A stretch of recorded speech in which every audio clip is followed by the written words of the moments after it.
Welcome back to Street Level Marketing with your host, Mark Lamplugh. I'm here talking with Maxwell Pollock, and we're talking about content. And in this particular segment here, we're going to talk about message and strategies that drive engagement.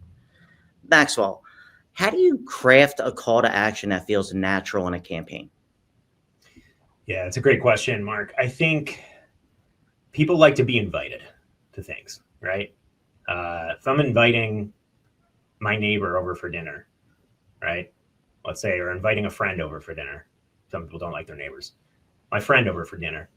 I wouldn't say, I might say if I'm really, really good friends with them, I might say, hey, come for dinner on Tuesday night, right? Or on Saturday night, whatever it is. If I don't know them that well, though, let's say it is my neighbor, I probably wouldn't say that, right? But I would invite them, hey, I'm having a dinner, on Saturday night. Why don't you come over, right?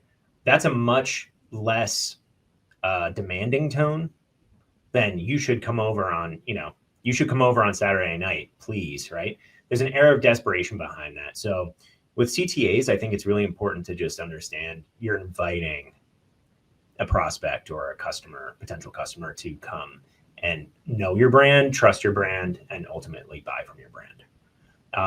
So I think that it needs to start with that invitational tone, and then test, right? Like test out that CTA. Does this phrasing work better than this phrasing? Does want to learn more, question mark, work better than learn more today, right? There can be, again, you can slice the CTA pie in 50 different ways, but unless you're out there doing the work and then testing it, you're not really going to know, and you're going to be flying blind.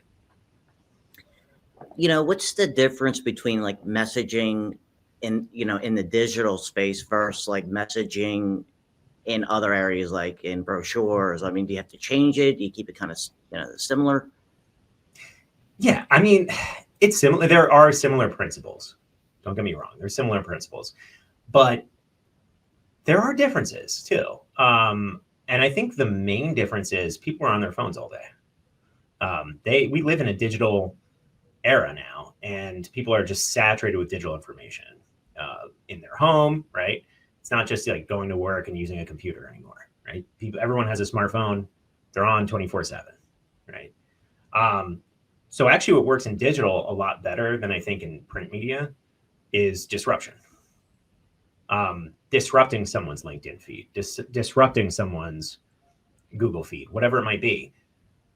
You want to make sure you're giving people almost a pause from their digital fire hose instead of adding to the noise. Right. That makes a lot of sense. Now, how do you keep the messaging consistent across like your flyers, your posters, your face-to-face? Yeah. Honestly, doing that work upstream. I'm a big fan of internal messaging documents, putting in processes and systems in place to make sure that your marketers understand the messaging, they understand how the product or service works, right?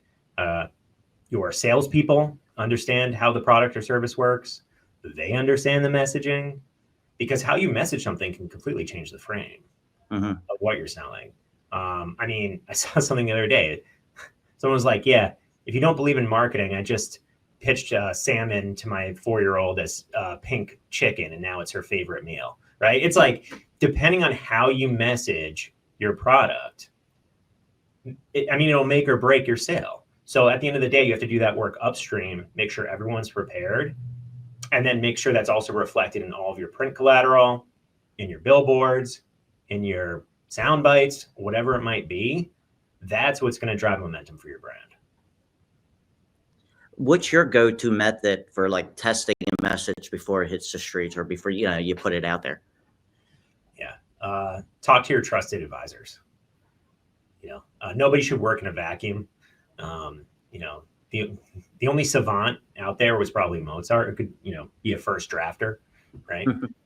Most people, they need several iterations and to talk things out with people before they actually land on something that's viable. So talk to a few people and give them several options. Come to the table with a few different options that you're ready to pitch. People get, ask them for their honest feedback too. Maybe don't go to your mother, but go to your spouse or maybe go to your friend who likes to critique you and poke at you. So that's what I would advise. Definitely, test it out with trusted people. Another thing you could do as well is we have AI now, right? You could pop that message into ChatGPT and just say, hey, make 30 variations of this slogan or 30 variations of this copy. And then it's kind of your little accomplice in advertising or marketing, where you can bounce ideas off of it. And you might pick and choose maybe 3 or 4 of them and combine them and come out with something even better than what you thought of initially. Another thing too, especially, thinking about that and, where to test is, if you're a smaller business, you can test with your employees' families, and get their feedback. They're kind of in your circle because they're kind of a extension of your team. Yeah. And also utilizing past, clients or customers. Yeah, no, totally, Mark. In the B2B world, we beta test, right? Yeah. And you can do that in B2C too. It's in both. But pick a trusted customer who isn't gonna rip your head off if a new solution doesn't work out perfectly for them, and say, just be honest. Hey, we're testing this out. It's gonna be no charge to you. We just want your honest feedback on it. How do you use humor or emotion to connect with people? Yeah, this is a tough one. You don't want. It's interesting because some people use humor really effectively and it lands and you get it right away and you're like, wow, that was brilliant. Like some Super Bowl ads do that really well. That's what I think of when I think of humorous marketing. I mean, I'm trying to think of the one from last year or this past Super Bowl, but there was one with, I think like it was Seal the singer. And then like, he was like, it was just weird. Like his face was on an actual seal. It was just like, and clearly he was in on the joke, right? Like he went along with it, which was so cool. So there can be a lot of those really interesting ways of using humor that kind of give you an eyebrow raise, but are also kind of silly and funny. Certain industries lend themselves better to that than others. I mean, I think like in healthcare, which is where I work predominantly, it's really tough to be humorous. These are people's bodies, their health ailments, right? Nurses are going through a lot. Doctors are going through a lot. So someone comes in and they're kind of poking fun at your profession or poking fun at your illness. That's not really a good look for your company, right? So it's very tough. You can be more sort of witty and clever. So I think just being aware of the industry you're in and then, using humor in that regard is good. Just make sure it doesn't drown out the actual product message or the pain point that you're trying to solve. That's really the key part. I'm kind of with you there. I come from the healthcare background. Was head of marketing for very large oncology practices and behavioral mental health. And no way. Cool. You can't use the humor, but you do use a lot of emotion. Yes. To draw people in. Yeah, that's the biggest difference too between B2B and B2C. Yeah. B2C, like with oncology practices, you're basically a B2C biz, right? B2C marketing. Your patients are the customer, essentially. And it's totally emotional. It's emotion driven. You're telling people, hey, let's say from the pharma example, take this pill, and you'll feel better, right? It's a feeling thing. You won't feel tired, right? You won't feel this way. It'll help with your nausea, whatever it is. Take Mucinex and you won't have a fever anymore, right? It's very feeling oriented. B2B, that doesn't really work. You have a highly informed audience that knows what they're doing, their businesses, business owners. Some of them are marketers themselves. So they're trying to tick the box off of like, what features do I need from this product? And it becomes a little bit more of like, okay, I need to be able to get in the head of a business owner, get in the head of a business person.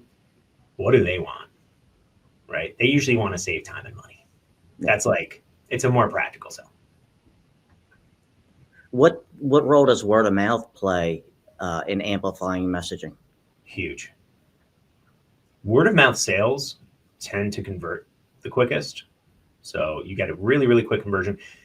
Think about it like dating, right? Like if I were to I'm married now, but let's say my buddy was interested in a woman, right? And I knew her. If I made the introduction, right, that's a warm and fuzzy right there. That's a word of mouth, right? It's like being the wingman. It's like, this guy's great. He's amazing, super nice guy. You guys go talk. You get to know each other. I mean, chances are they'll go on a date, right? Same thing in business. I mean, it's the same exact thing in marketing. So how do you help with that? You can offer referral programs, right? Acorns and like all these different apps do that really well. So refer a friend, you get up to $500 or whatever it is. I know in some industries it's kind of frowned upon, or not allowed. You actually can get in trouble for that. But let's just say for most businesses, you can offer some sort of referral bonus. Another way is just to make sure you treat your customers really damn well. Make sure you're just doing everything you can for them on their behalf, and they'll refer you out, right? They'll be your brand cheerleaders. How do you handle pushback or skepticism from an audience? Yeah, that's interesting. I haven't had to deal with that too much. But I think, when people get furious, get curious. It's one of my favorite sayings ever. If you just kind of like leave the noise, kind of cancel out the noise a little bit, and you think about, why is this audience skeptical? Or why is this audience furious? Or why is this audience, giving us pushback right now? Try to have a conversation, with somebody. I actually said this on another podcast, or on a podcast recently. I like sitting in on exit interviews, or at least reading the notes from an exit, from an interview with a client that's leaving a company. Because people get real honest during a breakup, right? Yeah. They will tell you exactly how they feel and exactly how you wrong them. And then you can kind of message around that, right? Now, the company needs to make some important, they need to do the work of actually improving, right? On the flip side, like the lived experience has to match the marketing. Yeah. Right. For a product or a service to be successful. So at the end of the day, marketing can do, but marketing can learn a lot, right? From these, customers who are disappointed or skeptical of the product. They can go back to the drawing board, work that into the messaging, right? Let's say the problem isn't money. Let's say the problem really is just time. It's like, well, I don't care how much the solution costs. That's not a problem for me. I want to know if it's going to save my, doctor's time from writing in their EHR. Right? Okay, I'm going to message around time. Like, I'm going to double down on time now, because that seems like the most important issue at the moment. I wanted to cut you off there because we're going to come up to another commercial break. So stay tuned for street level marketing after these messages.